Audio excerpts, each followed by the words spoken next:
Born into esteemed families, Pembroke and Sarah Jones prospered during America's Gilded Age. Pembroke's father, Captain John Jones, was a graduate of the Naval Academy in Annapolis, Maryland. He joined the Confederacy at the outbreak of the war and commanded the ironclad ship, Merrimac. His mother, Jane London, was also from a family of military heroes. Both being natives of North Carolina, they began their ventures with inherited money invested in thriving rice mills in Wilmington and New Orleans. With financial advice from Sarah's longtime acquaintance, railroad magnate Henry Walters, their fortunes grew. In 1884, the Joneses purchased a waterfront parcel of land, including a hotel. They named it Airlie and converted the hotel into a large, sprawling home. Aspiring to be listed among the 400 of New York's high society, they moved there and entertained lavishly, eventually spending over $9 million per year in today's money. These associations put them in excellent company. While owning homes in New York and Newport, they maintained Airlie, where they stayed for part of the year. It was at Airlie that Sarah planted an azalea garden, around which the Airlie Gardens of today were established. The Joneses were well known for their civic and social contributions to Wilmington and beyond. Pembroke became a member of the War Trade Board in Washington and vice president of the Carolina Shipbuilding Corporation, with vessels under construction in Wilmington. Naturally, he promoted Wilmington as a seaport. Pembroke died in 1919, age 60, following surgery in New York City. 3 years after Pembroke's death, Sarah married 73-year-old Henry Walters, her friend from childhood. By then, Henry had become president of Atlantic Coastline Railroad and had taken control of Louisville and Nashville Railroad. He had also become a passionate art collector, an interest he'd acquired from his father.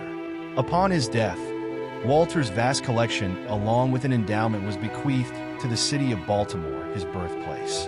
His trove was the foundation of the Walters Museum of Art. Sarah was a noted collector of priceless furniture, statuary, and tapestries. Her collection sold at auction for about $12 million in today's money. Sarah died in 1943 in her Plaza Hotel apartment overlooking Central Park. She is buried in Wilmington's Oakdale Cemetery.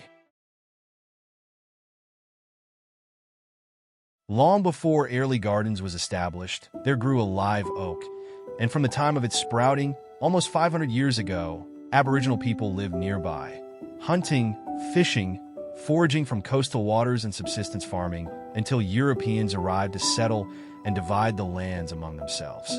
As these maps show, some of Wilmington's most illustrious families owned properties in near the coast, building retreats to escape Wilmington's oppressive summer heat.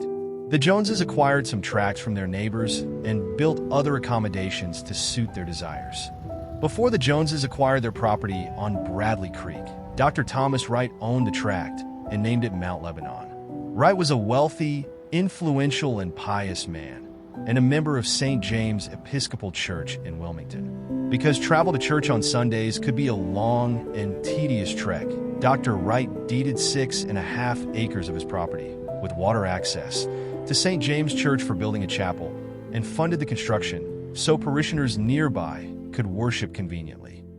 Mount Lebanon Chapel still stands in Airlie Gardens, next to its cemetery, reminding all who visit of their own mortality.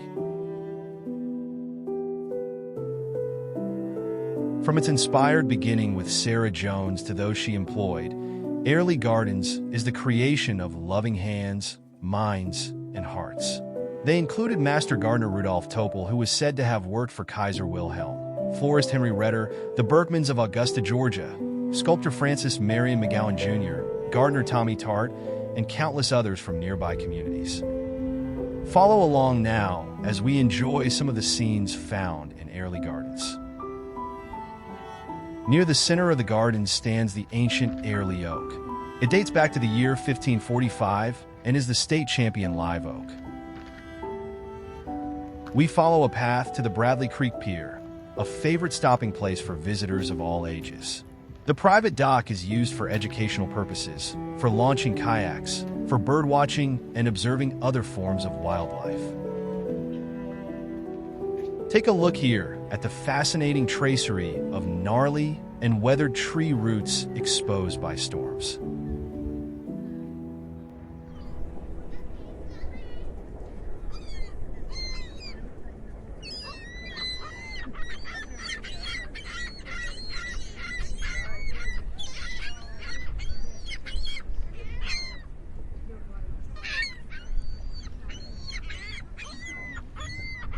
Here's a quiet spot overlooking Bradley Creek, framed with the vibrant scarlet berries of Yaupon holly. Sarah began creating the curving, tree-lined paths and free-form garden lakes in 1901, their fluid lines enhancing the garden's natural appearance. Berkman's nursery of Augusta, Georgia provided camellias and azaleas during those early days.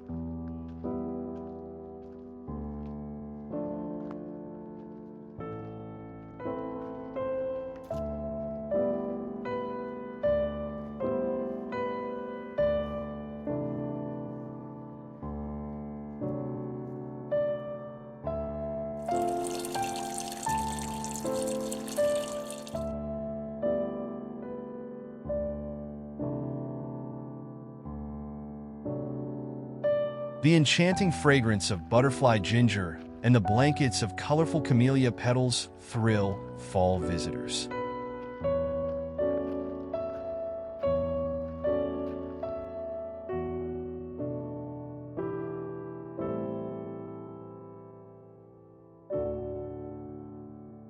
Construction of the pergola garden was begun by Sarah Jones in 1904.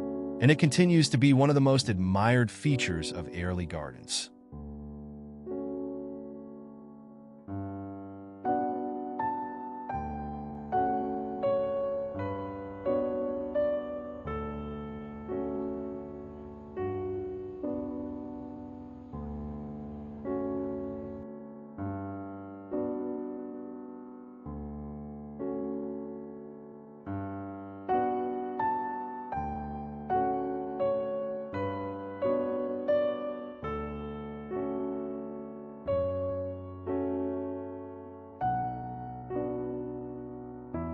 And of course, Airlie Gardens is ablaze with azaleas in spring.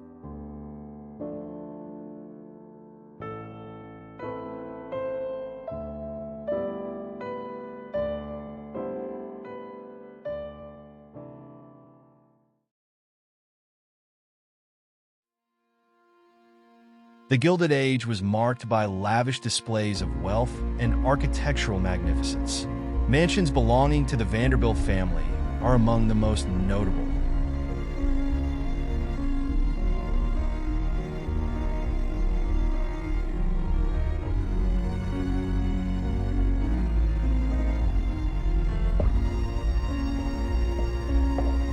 Luxurious hotels invited wealthy patrons, while costly furnishings and art collections were flaunted by the nouveau riche.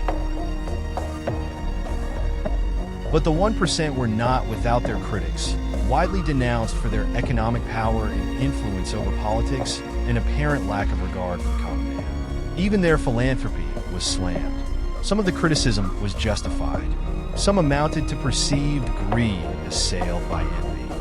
But the Joneses were not met with much reproach in Wilmington. They were, instead, the toast of the town.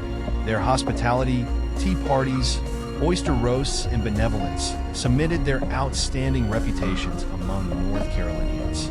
Remaining legacies of the Gilded Age include efficient transportation, industrialization, mechanization, institutions, and places like Airlie.